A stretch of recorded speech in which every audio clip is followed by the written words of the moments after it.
Welcome, geeks and geekettes, to another edition of What You Readin'. People ask me all the time, what are you reading when you're not writing, when you're not busy writing away? What are you reading? What are you reading for pleasure? What are you reading for research? And, well, I'm here to give you my perspective on all that. As I stated in a previous video, Fantagraphics is doing the Lord's work for us comic book fans, or us real deep, hardcore comic book nerds and geeks.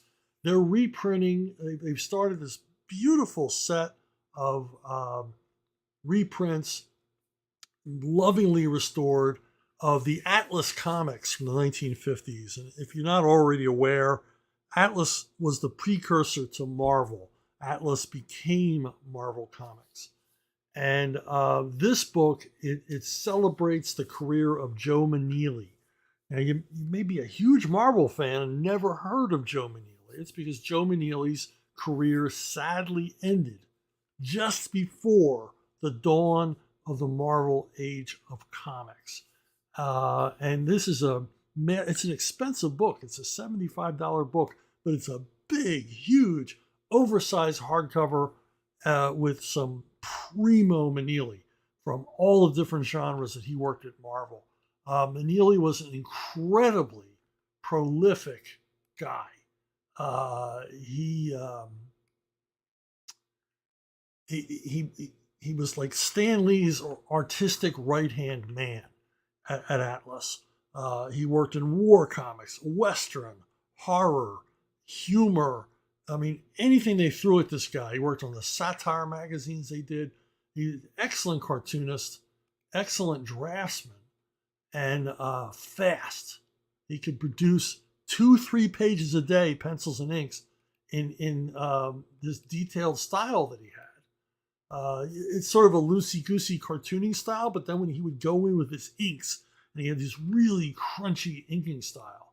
And he's instrumental in creating a lot of characters that you might be familiar with if you're a Marvel fan, including Black Knight, which started out as a medieval adventure. And that was pretty much created by Stan and Joe Maneely. He did some work on Atlas's abortive attempt to bring back the superhero characters in the early 50s. And that's really his only superhero work, was doing covers for Submariner. As I said, he worked in war comics, and for my money, he was right up there with Russ Heath and John Severin as far as accuracy. He liked drawing things to be authentic. I have a little problem with his Black Knight armor. It's all over the map, and a lot of it's really made up. But I blame that on the fact that there simply wasn't enough reference available to him. Whereas in the war stuff, he had all the reference that he needed. In his morgue file, he's really good at westerns. Did quite a few runs on Two Gun Kid, Wyatt Earp, Black Rider, a number of other Atlas's titles. And he was a valuable member of the Atlas team because Atlas was producing 70 or more titles a month. I mean, they was flooding the newsstand with stuff. And Maneely was, banging out covers, banging out stories in his really terrific style. And if we didn't already know that Stan Lee had a great affinity for Maneely, he liked him as a friend. He relied on him heavily as an artist. Further proof of that is how many times Stan wanted Joe to draw his stories.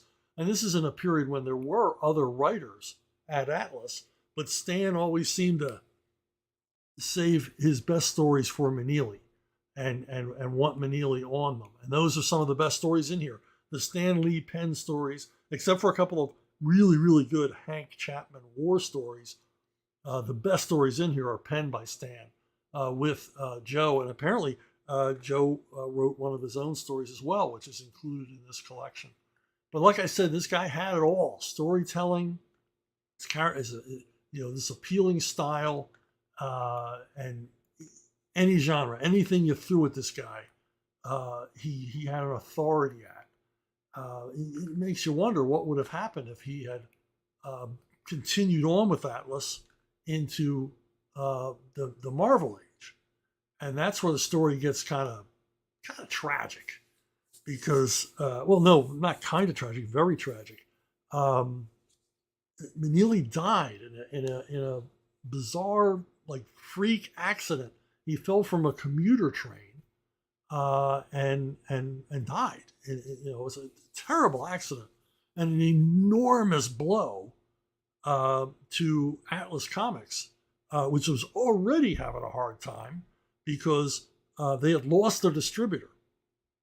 And I've talked about this before in other videos. They lost the distributor. The same distributor that distributed Dell Comics was distributing Marvel. So Marvel had a wide distribution network. And that's why they were able to produce 70 titles a month that would sell. I mean, they were raking it in on the comics. But they lost their distributor, and they had to sign up with National Periodical Publications, DC Comics. DC Comics was distributing Atlas Comics from the very late 50s all the way into the 60s. This was a problem for Atlas because DC didn't like the competition, and so they immediately restricted Atlas to only 16 titles, and Atlas had to cut back drastically. They had to lay people off, they had to fire people, and for a long time they were just reprinting inventory material that had been created for the 70 titles they thought they were going to be producing for each month. And Joe Meneely kind of bridges that period, and Stan's going to rely heavily on him. But things are looking bad. Martin Goodman, Stan's uncle, who owned Atlas Comics, as well as a number of other, he owned a pretty large magazine publishing business.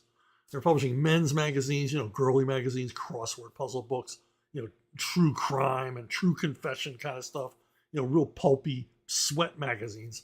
And they were still making money, and they were still being distributed robustly. Whereas the comics, Goodman thought, were dying.